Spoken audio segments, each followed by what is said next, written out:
اعوذ باللہ من الشیطان الرجیم اللهم انك عفو تحب العفو فاعف عني. الحمد لله رب العالمين وبه نستعين والصلاة والسلام على رسوله الكريم. اما بعد اعوذ بالله من الشيطان الرجيم. بسم الله الرحمن الرحيم. طاسين تلك آیات القرآن وکتاب مبین. معزز سامعین اور بھائیوں، یہ سورت کی ابتدائی آیات ہے سورہ نمل. اس سورت کا نام کیا ہے؟ سورہ نمل. یہی آواز سے ملتی جلتی ایک سورت ہم پڑھے تھے. کون سی تھی؟ سورہ نحل.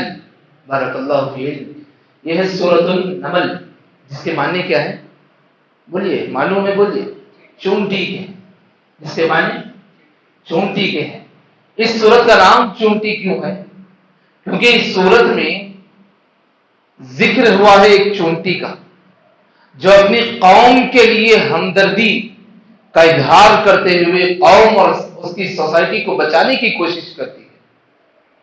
وہ انداز تکلم، وہ ایک چونٹی کا جو ہے ہمدردی سے قوم کو متوجہ کرنا کہ سلیمان علیہ السلام کی قوم آ رہی ہے. ایھا النمل، اے چونٹیوں، ادخلوا مساکنکم، تم اپنے اپنے گھروں میں داخل ہو جاؤ. لیحطمنکم سلیمان وجنودہ، کہیں ایسا نہ ہو کہ سلیمان اور اس کی فوج تمہیں رون دے اپنے پیروں تلے. وہم لا یشعرون، اس حال میں کہ تمہیں شعور بھی نہ ہو، احساس بھی نہ ہو. دیکھو بھائیوں، جب ہم جانوروں پر دیکھتے ہیں، ان کی زندگی پر غور کرتے ہیں، ہمیں یہ سبق تو ہمیں ملتا ہے. بڑی اجتماعیت ہے، بڑی اجتماعیت ہے کہ لوگ پورے جو ہے جانور مل جل کر کے کام کرتے ہیں. چونٹیوں کی ہو یا پرندوں ہو یا جو ہے اسی طریقے سے جانوروں کا کوئی بھی جھنڈ ہو، ہمیں بڑا احتیاط اور اتحاد والا سبق ملتا ہے. سوائے اشرف المخلوقات میں، اشرف المخلوقات میں چھوٹی چھوٹی باتوں پر اللہ اکبر اتنی دشمنیاں ہم آپس میں اشرف المخلوقات میں ہیں. ہمیں معلوم ہوتا ہے کہ سامنے والے کو نقصان ہونے والا ہے، سامنے والے کو نقصان ہونے والا ہمیں معلوم ہو جاتا ہے، احساس ہو جاتا ہے، لیکن پھر بھی ہماری غیرت، ہماری دشمنی، ہماری نفرت درمیان میں حائل ہو جاتی ہے کہ اپنے بھائی کو نقصان سے بچانے کے لیے. دیکھو چونٹی کس طریقے سے اپنے قوم والوں کو چلا کر کے کہتی ہے، یا ایھا النمل، اے ساری چونٹیاں، اپنے اپنے گھروں میں بھاگ جاؤ، داخل ہو جاؤ. کہیں ایسا نہ ہو کہ سلیمان اور اس کی فوج کے پاؤں تلے تم آ جاؤ اور جان گنوا بیٹھو. حالت کیا ہوگی؟ جان بوجھ کر کے بھی نہیں، اس حال میں کہ تمہیں احساس بھی نہیں ہوگا تو کب تمہیں رون دیں گے. یہ آواز سننی تھی کہ سلیمان علیہ السلام مسکرا اٹھے. آپ کو معلوم ہونا چاہیے، دنیا کی مملکتیں، دنیا کی حکومتیں، دنیا کی عزت، دنیا کی جتنے بھی فتوحات ہو رہے، جتنے بھی مملکتیں، سب سے طاقتور انسانی نسلوں میں، انبیاء کی نسلوں میں اللہ نے جنہیں نصیب کی ہے سلیمان علیہ السلام کی مملکت. جنوں سے بات چیت، دیگر مخلوقات سے بات چیت، پرندوں سے بات چیت، چونٹیوں سے بات چیت، سارے مخلوقات کی قوت گویائی کی سمجھ اللہ نے سلیمان علیہ السلام کو عطا کی. ہم بہت خوش نصیب ہیں جی. یہ وہ باتیں ہیں جو قوم جانتی نہیں ہے، سماج جانتے نہیں، انسانیت جانتی نہیں.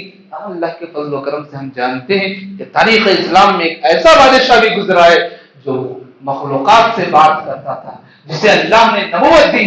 ہمیں علم ہے، بہت خوش نصیب ہے پوری زمین میں، جس کا نام تک ہمیں معلوم ہے، جس کا کام تک ہمیں معلوم ہے. بہت خوش نصیب ہیں ہم لوگ. لیکن ہم اپنے آپ کو بہت نادم ہوتے ہیں، تعصب کرتے ہیں، مایوسی کا شکار ہے، اسی لیے باہر نہیں نکل رہے ہیں. بڑی خوش نصیبی ہے کہ اللہ نے ہمیں اتنا تو علم دیا کہ تاریخ اسلام کی جتنے بادشاہ گزرے ہیں اس میں سب سے زیادہ طاقتور اور فضیلت والا بادشاہ سلیمان علیہ السلام، جن کا ذکر قرآن نے کیا ہے.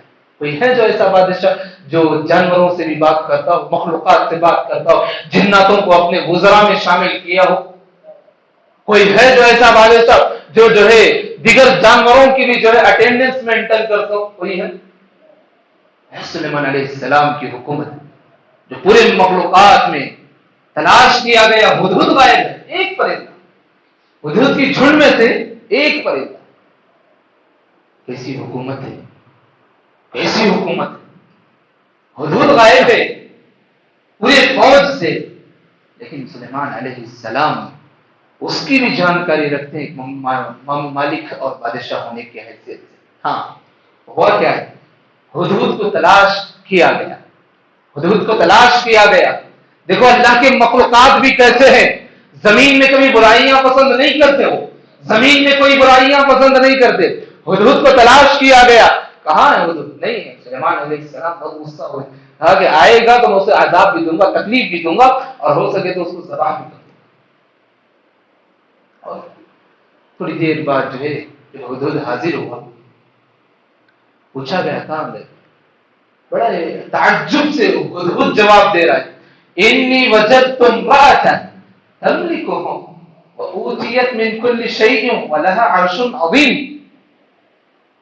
سلیمان علیہ السلام سے مخاطب ہو کر کہہ رہا ہے تعجب سے، میں دیکھ کر کے آ رہا ہوں کہ ایک خاتون ہے جو فلاں جگہ پر جو ہے حکومت کر رہی، فلاں جگہ پر حکومت کر رہی. اتنی تعجب کا اظہار نہیں، اور کیا کہتا ہے، وجدتها وقومها، میں نے پایا ہے. کون بول رہا ہے؟ ہدہد آ کر کے بول رہا ہے وجدتها وقومها، کہ میں نے دیکھا ہے، میں نے پایا ہے اس قوم کو. کس حال میں دیکھا ہے؟ یسجدون للشمس من دون اللہ، اس سورج کو سجدہ کرتے ہیں اللہ کو چھوڑ کر کے. بڑے تعجب سے، بڑے تعجب سے ہدہد آ کر کہتا ہے. ایک تو عورت کی حکومت دیکھ لی، دوسرا تعجب کا اظہار یہ کہ اتنی بڑی فوج، اتنی بڑی مملکت ہے، لیکن تعجب یہ ہے کہ وہ سورج کو سجدہ کرتے ہیں اللہ کو چھوڑ کر. اور اس کے بعد ہدہد دیکھو کیا بولتا ہے، وَزَيَّنَ لَهُمُ الشَّيْطَانُ، ان کے لیے شیطان ان کے اعمال کو بہت خوبصورت بنا کر کے دکھا رہا ہے، ان کے اعمال انہیں بہت اچھے دکھ رہے ہیں. فَصَدَّ عَنْهُمْ عَنِ السَّبِيلِ، اور ان کو سیدھے راستے سے روک کر کے رکھا ہوا. فَهُمْ لَا يَهْتَدُونَ، شاید کہ وہ ہدایت پر نہیں ہوگا. دیکھو بھائی، انسان اشرف المخلوقات ہے، ساری چیزوں کی تمیز اس کے دماغوں میں، لیکن یاد رکھو، اگر واقعی میں عقل مند ہوتا تو وہ باتیں بھی وہ سمجھ سکتا جو ایک ہدہد سمجھ گئے. جو ہدہد سمجھ سکتا ہے ایک پرندہ، چاہے اشرف المخلوقات اس سے معزز نہیں ہے، اس سے بڑھ کر کے نہیں ہے. یہ وہ باتیں ہیں جو ہمیں سمجھنے کے کام آنے والی. دنیا بھر کی چیزیں ہم سمجھتے ہیں، دنیا بھر کی چیزیں ہم جاننے کی کوشش کرتے ہیں، لیکن یہ وہ باتیں ہیں جو ہمیں سمجھنا چاہیے. اور اس صورت میں اللہ نے ہمارے لیے یہ باتیں اس لیے بیان کی تاکہ ہم اس سے سبق حاصل کر سکیں. اللہ نے سلیمان علیہ السلام کو بے شمار انعامات دیے، بے شمار، اور اپنی زبان سے وہ کہتے ہیں اللہ کا شکر ہے. وَلَقَدْ آتَيْنَا دَاوُودَ وَسُلَيْمَانَ عِلْمًا، وہ دونوں کہتے کیا ہے، الحمد للہ الذی فضلنا علی کثیر من عباده المؤمنین.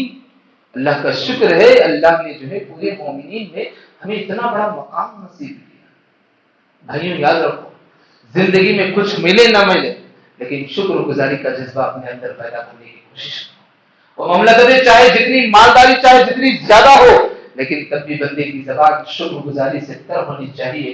لیکن ضرورتیں بھی پوری ہو رہی ہو، لیکن تب بھی بندے کی زبان شکر گزاری سے پر ہونی چاہیے. ایک شکر گزار بندہ بن کر کے ہمیں زندگی گزارنا ہے. ہاں ہوا گیا، حضور جو ہے بڑے تعجب سے آ کر کے باتیں ذکر کیا. سلیمان علیہ السلام نے بھی اس واقعے کے بارے میں کہا، اور پھر تحقیق کے لیے ایک خط بھیجا. اس کے نام، جو عورت جہاں حکومت کر رہی تھی، ملکہ سبا، جہاں سبا کے مقام پر حکومت ہو رہی تھی، بلقیس جس کا نام مفسرین لکھتے ہیں، وہاں جو ہے سلیمان علیہ السلام نے خط لکھا، لکھ کر یہ کہا کہ بسم اللہ الرحمن الرحیم، شروع اللہ کے نام سے جو بڑا رحم کرنے والا، کرم کرنے والا، نہایت رحم کرنے والا ہے.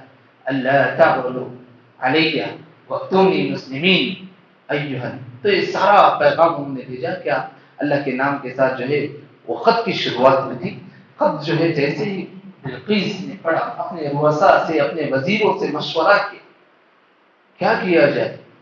یہ دعوت دے رہا ہے اسلام کی, یہ دعوت دے رہا ہے اس کی اتباع کی, یہ دعوت دے رہا ہے کہ جو ہے ہم جو کر رہے ہیں سورج کی بات غلط ہے. بھائی یاد رکھو, بہت سارے قوم, بہت ساری سماج بہت ساری چیزوں کو دیکھتے نہیں ہیں, لیکن غلط لوگوں سے مشورہ بہت کرتے ہیں, جس وجہ سے نقصان بہت بڑا بھگتنا ہوتا ہے. اس نے بھی جو ہے مشورہ کیا. بعض یہ جنہیں معلوم تھا سلیمان علیہ السلام کی مملکت کے بارے میں, انہوں نے سنا تھا, انہوں نے کہا کہ قبول کر لیں گے. لیکن بعض نے کہا نحن اولو قوة واولو بأس شدید, ہم تو بہت طاقتور ہیں, ہم تو بہت طاقتور ہیں, ہمارے پاس طاقت ہے. والامر الیک, معاملہ آپ کے ہاتھ ہے, اگر آپ حکم دیں تو ہم جنگ کے لیے بھی تیار ہیں, آپ حکم دیں تو ہم ماننے کے لیے بھی تیار ہیں. تو بلقیس نے کچھ وقت لیا سوچنے کے لیے. پھر اس کے بعد جو ہے سلیمان علیہ السلام نے اپنی مملکت میں سے کسی ایک کا تقرر کیا, پوچھا کہ کون جو ہے اس کا عرش, جو حضور نے کہا تھا کہ اس کا عرش اور میرے دربار کے سامنے لے کر کے آئے گا. ایک جن تیار ہوا تھا, مفسرین لکھتے جنوں میں سے ایک جن ہے جو تیار ہو گیا تھا, لے کر کے آیا. آنے کے بعد سلیمان علیہ السلام کی مملکت میں بلقیس کا داخلہ ہوا, اور آنے کے بعد مملکت دیکھ کر کے, شان و شوکت دیکھ کر کے, حکومت دیکھ کر کے, سلیمان علیہ السلام کی باتوں کو دیکھ کر کے توحید کا اقرار کرنا ضروری تھا, توحید کا اقرار کر کے چلی گئی. بھائیوں یاد رکھو, مالداری, رشتہ داری, حسب نسب یہ ہدایت کا ذریعہ ضروری نہیں ہے.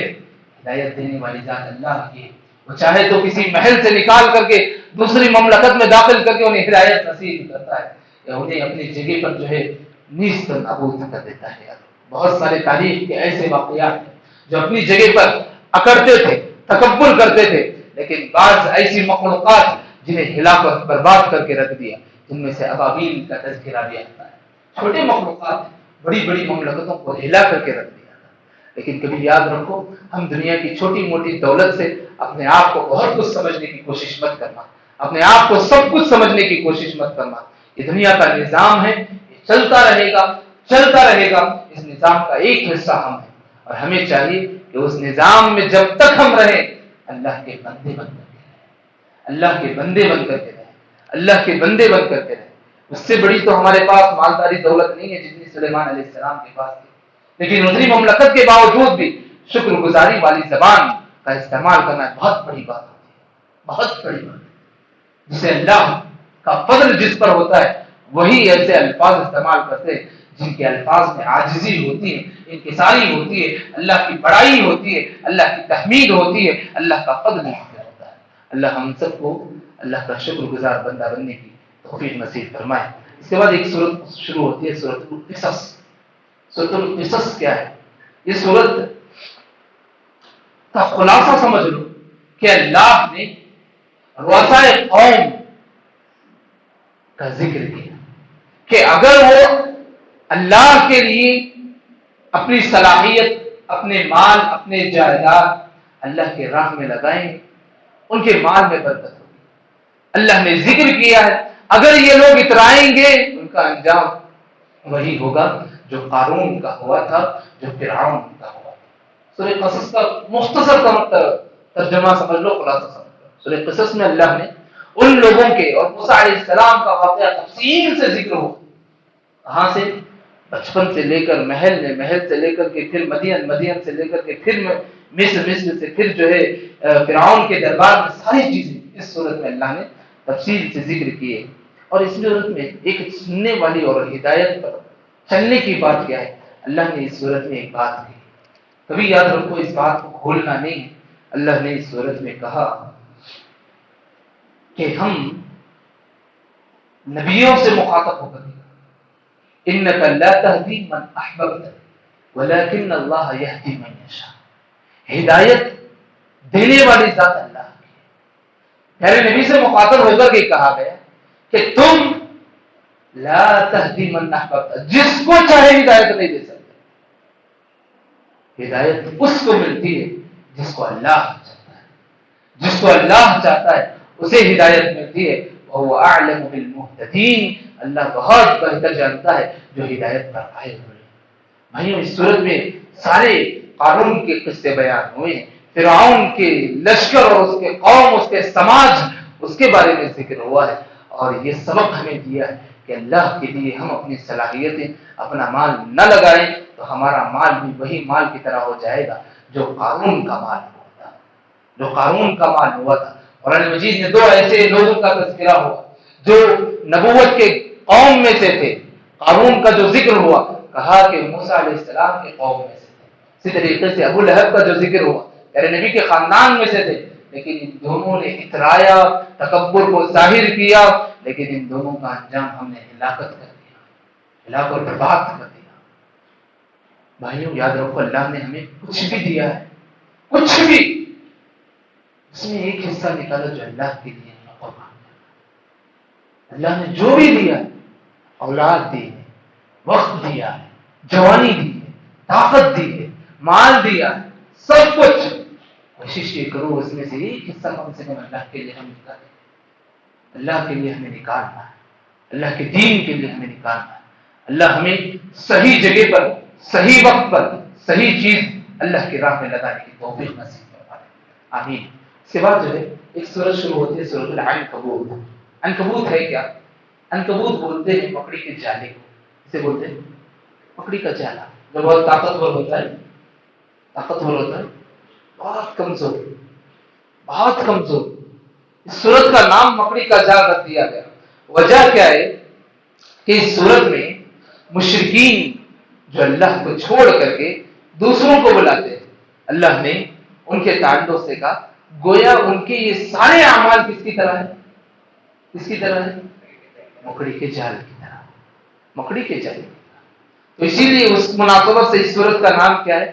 عنکبوت، عنکبوت رکھ دیا۔ اس سورت میں دو چار باتیں ہیں بھائی، بات سوچنے اور سمجھنے والی ہے۔ کیا بات ہے؟ آیت نمبر 2، جیسے ہی سورت شروع ہوتی ہے، الف لام میم، آیت نمبر 1 2، احسب الناس ان يتركوا ان يقولوا آمنا وهم لا يفتنون، لوگ جو ایمان لا لیے ہیں، جو سمجھتے ہیں ہم ہدایت پر آ گئے ہیں، کیا وہ اپنے آپ میں گمان کرتے ہیں ہم انہیں آزمائیں گے نہیں؟ ضرور آزمائے جائیں گے۔ جو لوگ ایمان والے ہیں، جن کے پاس ایمان کی دولت ہے، ایسے لوگ دنیا میں آزمائے جائیں گے۔ وَلَقَدْ فَتَنَّا الَّذِينَ مِن قَبْلِهِمْ، تم سے پہلے لوگوں کو بھی آزمایا گیا۔ وَلَيَعْلَمَنَّ اللَّهُ الَّذِينَ صَدَقُوا، تاکہ اللہ رب العالمین ثابت کر دے کہ تم میں سے کون سچے ہیں، وَلَيَعْلَمَنَّ الْكَاذِبِينَ، تم میں سے کون جھوٹے ہیں۔ انسان اور اس کی زندگی میں آنے والے حادثات، آزمائشیں، فتنے، امتحان، اس کے ایمان کا جائزہ لے لیتے ہیں کہ کس قدر وہ اللہ رسول کو ماننے والا ہے۔ ہم یہ خیال نہیں کریں گے ہم کلمہ پڑھ لیے، نماز کی پابندی کرتے ہیں، ہمیں کوئی جو آزمائش نہیں ہوگی، فتنے کا شکار نہیں ہوں گے۔ نہیں بھائی، اللہ نے کہا کہ لوگ خیال کرتے ہیں کہ وہ ایمان لا لی اور فتنے کا جو ہے داخل نہیں کیا جائے گا، نہیں آزمایا جائے گا، باقاعدہ طور پر آزمائے۔ دیکھو بھائی، زندگی میں دو چار لمحے ایسے ہوتے ہیں جو بڑی آزمائش والے لمحے ہوتے ہیں، ہمیں اس وقت صحیح فیصلہ کرنا یہ ہمارے لیے ایمانی نشانی ہوتی ہے۔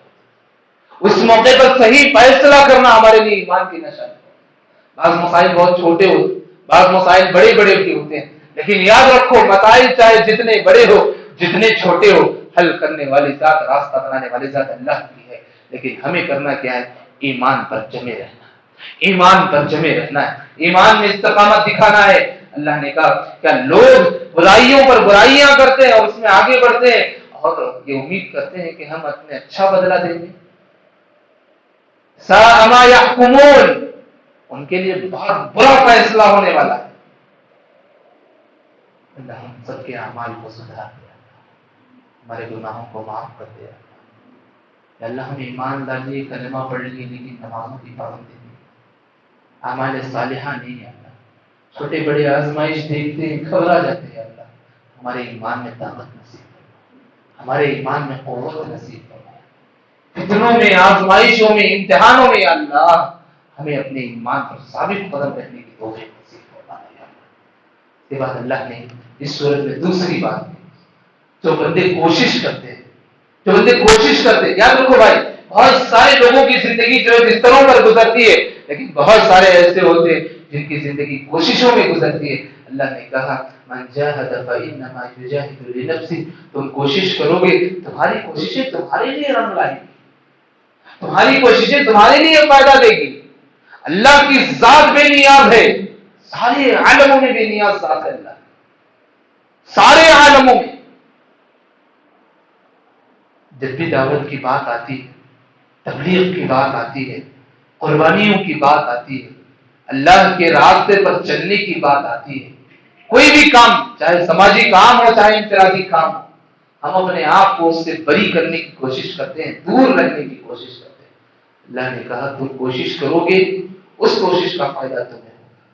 اللہ کو ضرورت نہیں کہ تم کوشش کرو اور تمہاری وجہ سے جو اسلام میں سربلندی, تم کوشش کرو گے اور بہت ناز کرو گے کہ ہم نے جو ہے کوشش کیا. نہیں, اللہ نے کہا تم کوشش کرو گے, تمہارے لیے وہ کوشش پیدا ہے. اللہ کی ذات بے نیاز ہے, اللہ کی ذات غنی ہے سارے عالموں میں. بھائیوں, ہماری ملی ہوئی ایک زندگی, اس زندگی کو کار خیر میں لگانے کی کوشش ہمیں کرنا ہے, کوئی دوسرا لگائے گا نہیں. ہمیں آگے بڑھنا ہے, ہمیں آگے بڑھنا ہے. اور اس صورت میں یاد رکھو, مشرکین کی ایک بہت بڑی سازش بھی جو ہے یہاں ذکر کی. کیا ذکر کی؟ کہ اسلام کی جو ابتدائی باتیں تھیں, جس میں حقوق الوالدین, والدین کے ساتھ حسن سلوک کے تعلق سے بہت باتیں تھیں, اور صحابہ اکرام بھی جو ہے اس کے بڑے بہت پابند تھے. دیکھو مشرکین کرتے کیا تھے, جب انہیں معلوم ہوا کہ لوگ توحید سے پھرنے والے نہیں ہیں, محمد رسول اللہ صلی اللہ علیہ وسلم کی باتوں سے پھرنے والے نہیں ہیں, تو آ کر کے کہنے لگے کہ تمہارے والدین تمہاری بات نہیں مانتے اور تم والدین کے نافرمان ہوتے ہو. ہوتا کیا ہے, بیٹا بیٹی کوئی بھی ہو وہ کلمہ پڑھ لیتے ہیں, لیکن ان کے والد اور والدہ وہ مشرک پر قائم رہتے, شرک پر قائم رہتے. مشرکین ایک سازش کیا کرتے, وہ کہتے تمہارے اسلام میں تو بتایا گیا ہے والدین کے ساتھ حسن سلوک کرنا. جب وہ شرک کے بارے میں, جب تمہیں معبودوں کی عبادت کے بارے میں بولتے ہو, کیوں نافرمان ہو جاتے ہو؟ یہ بہت بڑی سازش تھی اسلام کو دبانے کی. بھائیوں, یہ وہ سازشیں ہیں جن پر ہماری نظر ہونی چاہیے. وجہ کیا ہے, آنے والے زمانوں میں جتنے بھی فتنے قیامت کی صبح تک آئیں گے, وہ سارے فتنے نبی صلی اللہ علیہ وسلم کے دور میں ہو چکے ہیں. ہم جانتے نہیں ہیں, ہمارے پاس علم کم ہے, جس وجہ سے ہم جو ہے ان فتنوں کا شکار ہو جاتے ہیں اور معلوم نہیں ہوتا. جب مشرکین نے یہ بات کہی کہ تمہارے والدین تمہیں کہتے ہیں کہ ان معبودوں کی پرستش کرو, تم نافرمان ہو جاتے ہو, وہاں پر اللہ نے ایک آیت نازل کی, وَوَصَّيْنَا الْإِنسَانَ بِوَالِدَيْهِ حُسْنًا. ہم نے انسان کو وصیت کی ہے کہ والدین کے ساتھ حسن سلوک کرے, والدین کے ساتھ حسن سلوک کرے. کہاں تک؟ وَإِن جَاهَدَاكَ لِتُشْرِكَ بِي مَا لَيْسَ لَكَ بِهِ عِلْمٌ فَلَا تُطِعْهُمَا. اگر وہ والدین تمہیں شرک جیسے کبائر کی طرف رہنمائی کرتے ہیں, حکم دیتے ہیں, اللہ نے کیا کہا, فَلَا تُطِعْهُمَا, ان کی اطاعت مت کرو, ان کی اطاعت مت کرو. إِلَيَّ مَرْجِعُكُمْ وَأُنَبِّئُكُمْ بِمَا كُنتُمْ تَعْمَلُونَ. کہ تم اللہ کے پاس لوٹنا ہے, تمہیں معلوم ہو جائے گا ایسی حرکتیں کر رہے ہیں. بھائیوں, مشرکین کی ایک سازش تھی کہ جو لوگ کلمہ پڑھتے ہیں ان کو والدین کے حسن سلوک کے بہانے اسلام سے, توحید سے, پیارے نبی محمد صلی اللہ علیہ وسلم کی باتوں سے دور کریں. اور ہمیں قانون یاد رکھنا ہے کہ لا طاعۃ لمخلوق فی معصیۃ اللہ, کہ اللہ کی معصیت میں مخلوق کی اطاعت نہیں. حدیث ہے کہ اللہ کی معصیت میں مخلوق کی اطاعت ہرگز نہیں کی جائے. جہاں پر اللہ کی معصیت ہو رہی ہو, سارے لوگ ایک جگہ جمع ہو گئے ہیں, لیکن وہاں اللہ کی نافرمانی ہو رہی, ہم پر ضروری نہیں کہ اللہ کی نافرمانی کرتے ہوئے مخلوق کی بات سنیں. وہ مخلوق کوئی بھی ہو سکتا ہے, انسان ہو سکتا ہے, درندہ ہو سکتا ہے, شیطان ہو سکتا ہے. یہ ہمارے لیے قانون ہے, پیغام ہے کہ ہماری زندگی میں حسن سلوک کرنا ہے, بڑوں کا ادب کرنا ہے, تب تک کریں گے جب تک معصیت کی تعلیم نہ. جہاں پر معصیت کی تعلیم ہوتی ہے, برائیوں کی تعلیم ہوتی ہے, گناہوں پر ہمیں مجبور کیا جاتا ہے, ایسے موقع پر شریعت میں اطاعت سے روگردانی کرنے کی تعلیم دیتی ہے. اللہ ہمیں صحیح سمجھ نصیب فرمائے، آمین۔ اللہ ہمیں صحیح راستے پر چلنے کی توفیق نصیب فرمائے۔ اس کے بعد اللہ نے جو ہے اسی صورت میں نماز کے تعلق سے، اس کے تعلق سے نماز کے تعلق سے، نماز کے تعلق سے کہا کہ نماز کے دو فائدے ہیں۔ کتنے فائدے؟ دو فائدے۔ کم سے کم پورا درس سمجھ میں آیا نہیں معلوم، کم سے کم یہ دو فائدے کیا ہے نماز پڑھنے کے انسانی زندگی پر کیا ہوتے ہیں وہ باتیں جا۔ اللہ نے کہا ان الصلاۃ تنہی عن الفحشاء والمنکر، کہ نماز انسان کو دو چیزوں سے روک کر کے رکھتی ہے، دو چیزوں سے بچا کر کے رکھتی ہے۔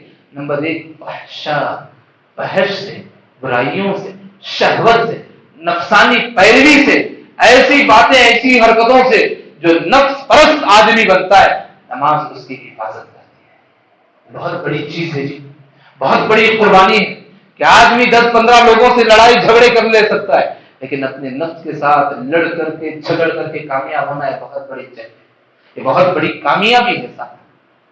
اس کے لیے ہمارے لیے آدھا کام نماز کا ہے کہ نماز ہمارے لیے فحش چیزوں سے ہم کو روک دے گی۔ ہاں، دوسرا فائدہ کیا ہوگا؟ والمنکر، جتنے اللہ نے، رسول نے جو کام، جو بات، جو حرکتیں روکے ہیں، منع کیے ہیں کہ وہاں نہیں جانا ہے، وہاں منکرات ہے، وہ کام نہیں کرنا ہے، نماز ہمارے لیے، نماز کی تاثیر یہ ہے کہ ہمیں ان چیزوں سے روک کر کے رکھے گی جو اللہ اور اس کے رسول نے ہمیں روکا ہے۔ اللہ ہمیں صحیح طور پر نمازوں کو قائم کرنے والا بنا دے۔ اللہ ہمیں نماز کے جو دو فائدے اللہ نے ذکر کیے ان دو فائدوں سے اپنی زندگی منور کرنے کی توفیق نصیب کرنا۔ کتنے فائدے؟ دو فائدے۔ نماز کی تین چیزوں سے روکتی ہے، ایک فحش سے، دوسرا منکرات سے۔ فحش سے، منکرات سے۔ بھائیوں، منکرات کیا ہے معلوم؟ اللہ نے جو منع کیے ہیں وہ منکرات ہے، اور شیطان آدمی کو منکرات کے ذریعے سے شرک کے دہانے تک پہنچا دیتا ہے۔ منکرات کے دروازوں سے شرک کے دہانوں تک پہنچا دیتا ہے۔ یہ منکرات کے بہت خطرناک انسان کی زندگی پر اثرات ہوتے ہیں، اسی لیے اللہ نے کہا نمازوں کی پابندی کر لو، تمہاری زندگی میں دو چیزیں آ جائیں گی کہ فحش سے اور منکرات سے لڑنے کی طاقت تمہارے اندر آ جائے گی۔ اس کے بعد اس صورت میں اللہ کا ایک پیغام ہے۔ ہر صورت میں اللہ کا پیغام ہوتا ہے، لیکن اس صورت میں اللہ کا بہت بہترین پیغام اللہ نے ہمارے لیے بتایا ہے۔ کیا پیغام ہے؟ یا عبادی، اے بندو، آمنو، ایمان لائے، ان ارضی واسعہ، تمہارے لیے پوری زمین کشادہ ہے، فإیایا فاعبدون، کہ تم اللہ کی عبادت کرو۔ یہ اللہ کا پیغام ہے، تمہارے لیے زمین بہت کشادہ ہے، اللہ کی عبادت کریں۔ کبھی آپ سنیں کہ یہاں صرف پڑھیں گے تو نماز ہوگی، وہاں پڑھیں گے تو نماز نہیں ہوگی، سوائے بعض مسائل ہیں، قبروں کے مسائل، شرک کے مسائل، جہاں تو، لیکن ورنہ تو کوئی زمین جو ہے مسلمانوں کے لیے پاک، پوری زمین پاک ہے۔ اللہ کا یہ پیغام ہے، مومن بھائیوں، تمہیں عبادت کے لیے راستہ فراہم نہیں ہو رہا، زمین کشادہ کر دی گئی ہے، جہاں پر تم اللہ کی عبادت کر سکو وہاں جاؤ، اللہ کی عبادت کرو، وہاں جاؤ، اللہ کی عبادت کرو، وہاں جاؤ، اللہ کی عبادت کرو۔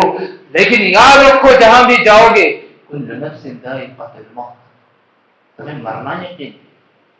دیکھو بھائی، اللہ نے ہمیں بتا دیا زمین تمہارے لیے کشادہ ہے، تم جہاں چاہو عبادت کر لو، لیکن تم جہاں بھی جاؤ، لیکن موت تمہیں آ کر کے رہے گی، تم الینا ترجعون، پھر تم ہماری طرف لوٹائے جاؤ گے، لوٹائے جاؤ گے اللہ کے دربار۔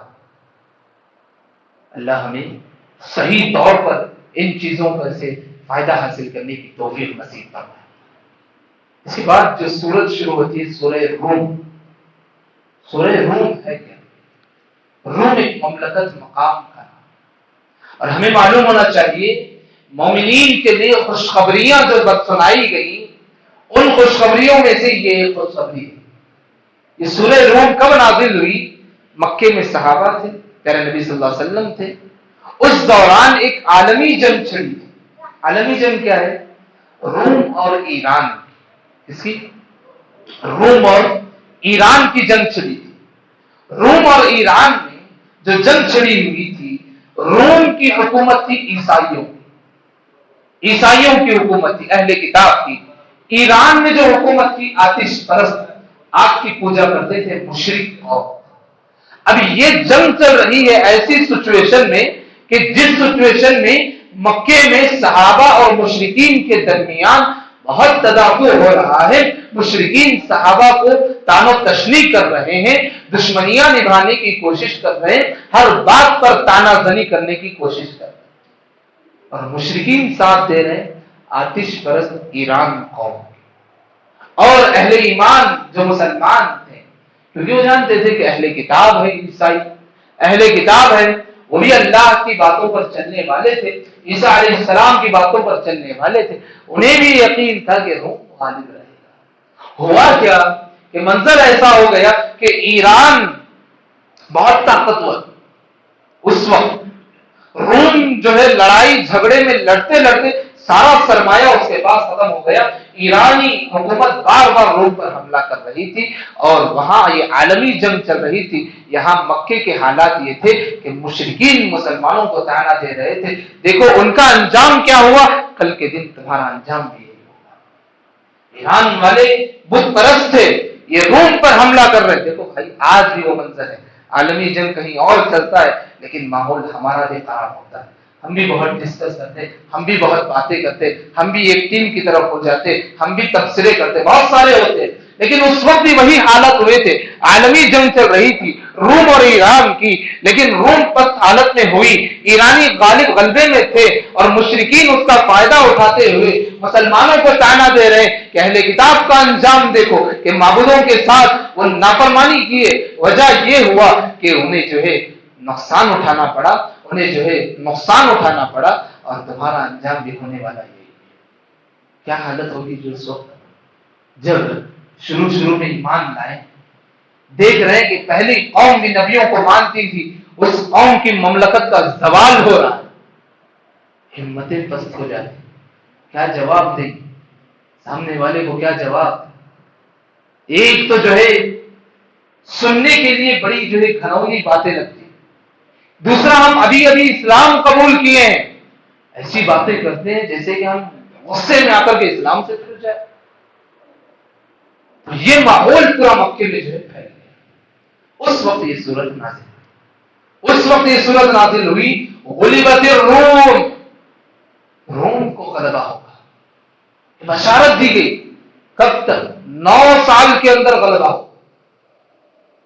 سارے صحابہ پریشان کہ وہی کی نازل ہو گئی کہ روم کو جو ہے غلبہ نصیب ہوگا، اس سے بڑھ کر کے مسلمانوں کو دلیل کیا ہوگی کہ اللہ کا کلام کہتا ہے غلبت الروم، چاہے کہ ایران کتنا ہی طاقتور کیوں نہ ہو جائے، چاہے کہ مشرک مملکت کتنی بھی طاقتور کیوں نہ ہو جائے، اللہ کا کلام کہتا ہے کہ 10 سال کے اندر اندر روم پر غلبہ ہوگا، روم غالب رہے گی اور ایران پست ہو جائے گی۔ ہوا بھی بالکل اسی ہوتا ہے۔ 13ویں نبوت جب ہجرت کیے پیارے نبی صلی اللہ علیہ وسلم، مدینے کے حالات سازگار ہوئے، وہاں پر جو ہے ہرقل جو بادشاہ تھا، جو نکلا تھا روم سے نکل کر کے، ایران کی جتنے عبادت خانے تھے توڑ پھوڑ کر کے تہس نہس کر دیا اور ایران کو زوال پر اتار دیا۔ 9 سال کے اندر ہوا، دیکھو مسلمانوں کے لیے عزت دیکھو کہ وہاں روم جو ہے غالب ہوا، ایران پست ہوئی، یہاں جنگ بدر کی تیاری چل رہی ہے، مسلمانوں کو پتہ مل رہی، مشرکین جو ہے کبھی افسوس کر رہے۔ بھائیو یہ اللہ کا نظام ہے، زمین قائم ہوئی ہے، نظام مملکت چل رہا ہے، نظام کائنات ہے، یہ اللہ کا قانون ہے، کبھی مایوس نہیں ہونا، یہ اللہ کا قانون ہے، کبھی مایوس نہیں ہونا۔ یہ ناچتی چیختی چلاتی بجاتی ہوئی دنیا کے سامنے دیکھ کر کے مومن گھبرانے کی کوشش کرتا ہے، یاد رکھو مومن کے لیے نہ ڈر ہے نہ خوف ہے، اس کے لیے اللہ کی ذات سے بس امید ہے، یاد رکھو۔ اور زندگی ایسی نہیں کہ ہم ساری زندگی سو کر کے گزاریں گے، زندگی کوششوں کا نام ہے، آزمائشوں کا نام ہے، امتحان کا نام ہے۔ یہ سورہ روم کی حقیقت ہے۔ سورہ روم میں اللہ نے وہ باتیں بیان کی کہ زمین میں فساد نہیں برپا کرنا چاہیے، زمین میں فساد بھی ہوگا، کس کی وجہ سے ہوگا؟ کس کی وجہ سے ہوگا؟ اللہ نے کہا زمین پر جو فساد بھی ہوگا، زمین میں ہو کہ سمندر میں، لوگوں کے پاس ایسی حرکتیں ہوں گی، ایسے گناہ ہوں گے جس وجہ سے انہیں عذاب کا مزہ چکھایا جائے۔ بھائیوں، جائزہ لو آج ہمارے معاملات کیسے۔ آج ہر طرف فتنے، ہر طرف فتنے۔ کوئی بھی نیا آدمی کاروبار میں اترتا بہت پریشان ہوتا ہے کہ ہر میدان میں دھوکہ دے، چاہے زمینی کاروبار ہو چاہے سمندری کاروبار، ہر جگہ پر فتنے، ہر جگہ پر فساد، ہر جگہ پر دھوکہ۔ اللہ نے کہا زمین میں اور سمندر میں کہیں پر جو ہے فساد برپا ہوتا ہے، یہ فساد مخلوقات کے لیے نہیں، دیگر مخلوقات سے نہیں، بلکہ اشرف المخلوقات اہل الارض جنہیں کہا گیا، اشرف المخلوقات جنہیں کہا گیا، ان کے بعد ایسی حرکتیں ہوتی ہیں جن کی حرکتوں کی وجہ سے انہیں عذاب کا مزہ چکھایا جاتا ہے۔ اللہ ہم سب کو ویسے اعمال سے بچا لے جن اعمال کے کرنے سے ہماری وجہ سے سماج پر اللہ کا عذاب نازل ہوتا ہے۔ اللہ ہمیں ویسے کرتوت سے ہماری حفاظت فرما دے جن کی وجہ سے پورا سماج نقصان کے دہانے پر پہنچ جاتا ہے۔ اور اس سبب میں کہ اللہ نے جیسے یہاں کہا آیت نمبر 40 پر 1 میں کہا کہ زمین اور سمندر میں فساد برپا ہو گئے لوگوں کے بعض کرتوتوں کی وجہ سے، ہمیں دیکھنا چاہیے کہ اسی آیت سے پہلے آیت نمبر 30 پر 9 میں اللہ نے کہا سود سے روکا ہے مومن سے روکا ہے، سود سے روکا ہے۔ 30 پر 9 میں سود سے روکا ہے، 40 پر 1 میں کہا گیا زمین میں سمندر میں فساد برپا ہوگا تو انسان کے پاس کرتوت ہے جس وجہ سے فساد برپا ہوگا۔ بھائیوں، ہمیں سمجھنا چاہیے یہ دونوں کا جو قریبی سبق ہے کہ اللہ نے کہا تم سمجھتے ہو کہ سود میں منافع ہے، نہیں، اللہ جو ہے سود کو پسند نہیں کرتا۔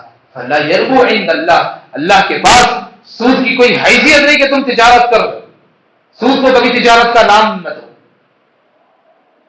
اللہ نے اور کہا وما آتیتم من زکات، کہ اگر تم زکات دو گے تو اللہ کی جو ہے خوشنودی حاصل کرو گے۔ دو باتیں، ایک طرف سود دوسری طرف زکات، ایک طرف سود دوسری طرف زکات۔ اللہ نے روکا ہے سود سے، حکم دیا ہے زکات کا۔ ہمارا سماج کرتا کیا ہے؟ سود میں ملوث ہے، زکات سے چوری کرتا ہے، سود میں گھرا ہوا ہے، زکات سے چوری کرتا ہے۔ بھائیو، یہ ایسی حرکتیں ہیں جن حرکتوں کی وجہ سے ہم سارے مخلوقات کو مخلوقات اللہ اور اس کے رسول کے ساتھ بھی جنگ کرنے کے لیے تیار ہو جاتے ہیں۔ نعوذ باللہ، اللہ ہماری حفاظت کرتا ہے۔ یہی وہ کام ہے جن کی وجہ سے آئے دن ہم نئے نئے فتنے دیکھتے ہیں، نئے نئے آزمائشیں دیکھتے ہیں، نئی نئی کام اور نئی نئی حرکتیں ایسے دیکھتے ہیں جس وجہ سے لوگوں کو کافی نقصان ہوتا ہے۔ اللہ ہم سب کی حفاظت فرما دے، اللہ ہمارے اعمال کو درست فرما دے۔ اس کے بعد جو سورت تھی سورہ لقمان، ہمیں کرنا کیا ہے؟ اس سورہ لقمان میں تربیت کے تعلق سے بہت ساری باتیں ذکر ہوئی، بہت ساری باتیں ذکر ہوئی۔ یہ سورہ لقمان ہے کیا سر؟ معلوم ہے کتنے لوگ پڑھے ہیں سورہ لقمان؟ کبھی برکت، جو پڑھے ہیں اللہ ان کے علم میں اضافہ کرنا، جو نہیں پڑھے ہیں اللہ جو ہے بڑے علم میں نافع حاصل کرنے کی توفیق نصیب کرنا۔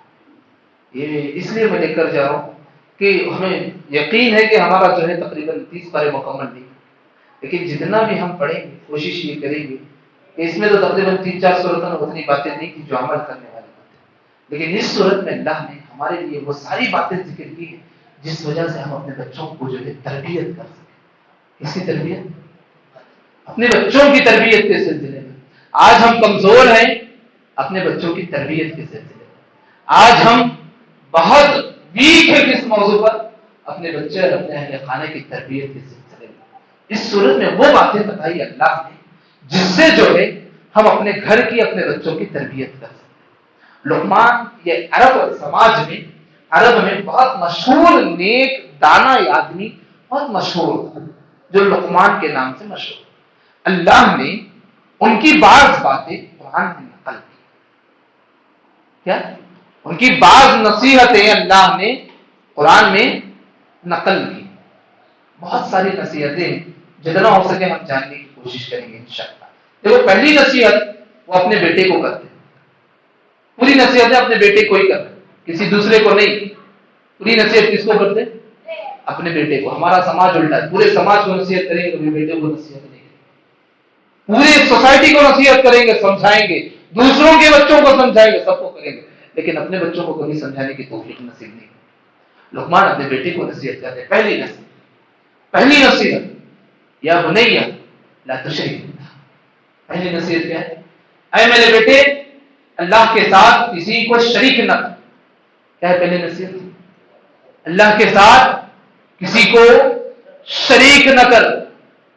بہت سارے ہیں جن کے بیٹے 20 سال 25 سال 30 سال 35 سال ہو گئے, ابھی بولے ہیں زندگی میں ایک بات یہ, دنیا بھر کی ہوشیاریاں سکھاتے ہیں, دنیا والوں کو کیسے جو ہے ان سے معاملہ کرنا, ساری چیزیں سکھاتے ہیں. چھوٹی بات کہیں اے بیٹے زندگی میں شرک نہ کر. بھائیوں ہم سمجھتے ہیں سماج چل رہا ہے, چلنے دے, حالات جیسے چلے جائیں گے. یعقوب علیہ السلام اپنے بچوں کو وصیت کرتے ہیں, میرے جانے کے بعد کبھی مشرک مت ہو جانا, میرے جانے کے بعد مشرک مت ہو جانا. ہم کیا سمجھ رہے ہیں کہ سماج کے ساتھ بچے سدھر جائیں گے؟ جب تک ہم نہیں بولیں گے تب تک نہیں سدھرے گے. یاد رکھو, اور یاد رکھو جب تک ہم نہیں بولیں گے اور وہ عمل نہیں کریں گے اس کا ثواب بھی ہمیں نہیں ملے گا. اور اس کا ایک اور فائدہ کیا ہے, ہم بول دیں گے, بولنے کے بعد عمل کرتے رہیں گے, مر کر کے دنیا سے چلے جائیں گے, جب تک بچہ عمل کا پابند رہے گا تب تک ثواب ملتا رہے گا. یاد رکھو یہ ہمارے لیے فائدے کا ذریعہ. پہلی نصیحت کیا کی؟ انگلیوں میں گن کر کے جاؤ. قرآن کی آیت بھی نہیں پڑھو گا, جو نصیحت ہے سیدھا سیدھا بتانے کی کوشش کرو. پہلی نصیحت بچے سے کہا شرک نہ کرو. زمین میں سب سے بڑا ظلم کیا ہے؟ شرک. کیا ہے؟ شرک سب سے بڑا ظلم ہے. یہاں جتنے بچے موجود ہیں آج ان سے میں مخاطب ہوں کہ بچے کبھی بھی زندگی میں شرک نہ کرنا, اللہ کے ساتھ کسی کو شریک نہ کرنا. تم دنیا میں بہت کچھ کرو گے لیکن زمین میں شرک کرو گے, تمہارے سے بڑا ظالم زمین میں کوئی نہیں ہے. پہلی بات. دوسری بات کیا مان؟ دوسری بات لقمان علیہ السلام اپنے بیٹے سے کہتے ہیں یا بنیا انها ان تكن مثقال حبة من خردل فتكن في صخرة او في السماوات او في الارض يأتي بها الله. کہ تم جو بھی کام کر رہے ہو اچھائی ہو کہ برائی, اور اس اچھائی اور برائی کو تم کسی پہاڑ پر یا کہیں میدان میں یا کہیں زمین میں کہیں بھی چھپا دو, اللہ تمہاری اس اچھائی اور برائی کو لے کر کے آئے گا. کیا کرے گا؟ لے کر کے آئے گا. میرے نوجوانوں, ہم آن لائن یوز کرتے ہیں, انٹرنیٹ یوز کرتے ہیں, برائیاں بہت سارے کرتے ہیں. تم جتنا بھی دفنانے کی کوشش کرو, میدان محشر میں ساری برائیاں سامنے لے کر کے آئے گا اللہ رب العالمین. ساری چیزیں بانٹ دو, چاہے بانٹ دو, ساری برائیاں اللہ جو ہے لے کر کے آئے گا, ساری چیزیں اللہ لے کر کے آئے گا. تو کبھی یہ مت سمجھو میں برائی کر لیا چھپ جائے گا, نہیں, تمہاری ساری اچھائیاں برائیاں اللہ سامنے لے کر آئے. کتنی بات ہوئی؟ 2 بات ہوئی. ان باتوں کا خاص خیال رکھے. میں اپنے خواتین سے بھی مخاطب ہوں کہ اپنے بچوں کو یہ باتیں سکھائیں کہ اچھائی برائی تم چھپ کر کے کرو یا کہیں تنہائی میں کرو, اللہ اس کو نکال کر کے لائے. 2 باتیں. تیسری بات, تیسری نصیحت کیا ہے؟ اقیم الصلاۃ. اے میرے بیٹے نماز قائم کر. کیا کر؟ نماز قائم کر. نماز قائم کرنے والا بن جا. بولے ہیں اٹھ کر کے آ گئے, سو رہا ہے, عشاء کا بھی وقت ہو رہا ہے, دیگر نمازیں بھی ہو رہی, آرام کے لیے چھوڑ دیتے. اقیم الصلاۃ. تیسری نصیحت کیا ہے؟ نماز. پہلی نصیحت کیا ہے؟ شرک نہیں کرنا. دوسری نصیحت اچھائی کر چاہے برائی کر, ذرہ برابر بھی کر, اللہ اس کو کھینچ کر کے لائے گا. تیسری نصیحت کیا ہے؟ نماز قائم کر. چوتھی بات, ہر نیکی کا حکم دینے والا بن جا. اس کو بول رہے ہیں بچے کو, ہر نیکی کا حکم دینے والا بن جا. ایسے نہیں کہ کوئی کچھ بولتا ہے, کوئی کچھ بولتا ہے, کوئی کچھ بولتا ہے. ہر نیکی کا حکم دینے والا بن جا. بچے کو بچپن سے داعی بناؤ, بڑا ہو کر کے بھی داعی بنے گا. مدعو نہیں بنانا. افسوس ہوتا ہے بچے 25 سال 30 سال کے بھی ہو جاتے ہیں لیکن پھر بھی وہ مدعو رہتے ہیں, کلمہ شہادت کا ترجمہ انہیں نہیں. اسلام قبول کرنے والا نو مسلم کلمہ سمجھ کر کے مسلمان کو کلمہ سکھاتا ہے. اعوذ باللہ, اللہ ہماری حفاظت کرتا ہے. کتنی باتیں ہوئی؟ 5 بات.